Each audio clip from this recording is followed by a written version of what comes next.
कानपुर बुधवार को शहर में सपा प्रमुख अखिलेश यादव का निजी कार्यक्रम में आगमन हुआ। वो विशेष तौर पर एमएलसी पप्पू यादव के बेटे अजीत यादव की शादी में विजय विला होटल में अपनी सुपुत्री अदिति के साथ पहुंचे। इसके बाद वे स्वरूप नगर स्थित घटापारा रेस्टोरेंट पहुंचे। यहां उनकी बेटी अदिति यादव और सीसामऊ सीट से सपा विधायक नसीम सोलंकी ने फीता काटकर रेस्टोरेंट का उद्घाटन किया।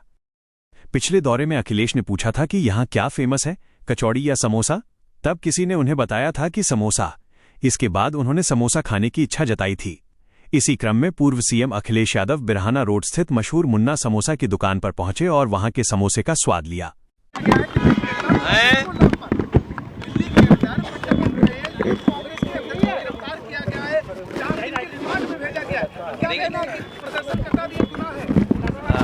पहली बात तो ये है कि जिस तरीके से सिक्योरिटी फेलियर हमेशा हुआ है बीजेपी की सरकार में, और एआई जैसा कार्यक्रम पहले दिन से ही उसमें सवाल खड़े हुए। रोबोट कहाँ का आया, और एआई की जो तैयारी होनी चाहिए थी वो शायद एआई की तैयारी नहीं थी उनकी। और जो प्रदर्शन हुआ उसमें डेलीगेट्स भी थे। ये पूरा बीजेपी के सिक्योरिटी फेलियर है कि दिल्ली जैसी जगह जहाँ दुनिया से इतने डेलीगेट्स आए हों, वहाँ पर आपकी सिक्योरिटी फेलियर है नंबर 1।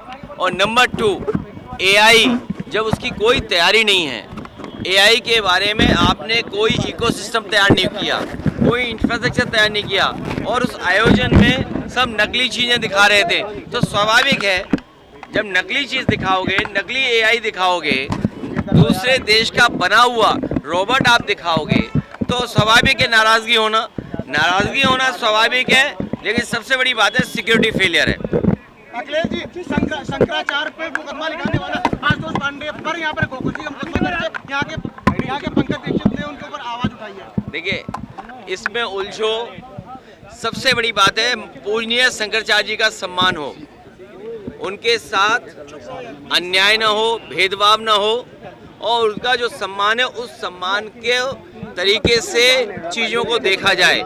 लेकिन सरकार उनको अपमानित करने में लगी हुई है, सरकार उन्हें अपमानित करने में लगी हुई है। ये सरकार का लोकतांत्रिक व्यवहार नहीं हो सकता। उसका विरोध आम लोग कर रहे हैं। शंकराचार्य का अपमान कोई भी स्वीकार नहीं कर सकता। दो भागों में इससे हिंदू तो नहीं बढ़ जाएगा? देखिए, हिंदू को तो कागज ढूंढने पड़ रहे हैं।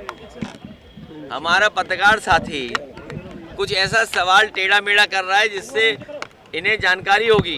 ये बीजेपी वाले जो पहले एनआरसी करना चाहते थे, उन्होंने एसआईआर के बहाने एनआरसी की और लोगों को कहते थे कि मुसलमान भाइयों के हम कागज भी चेक करेंगे, और कागज चेक करने के साथ साथ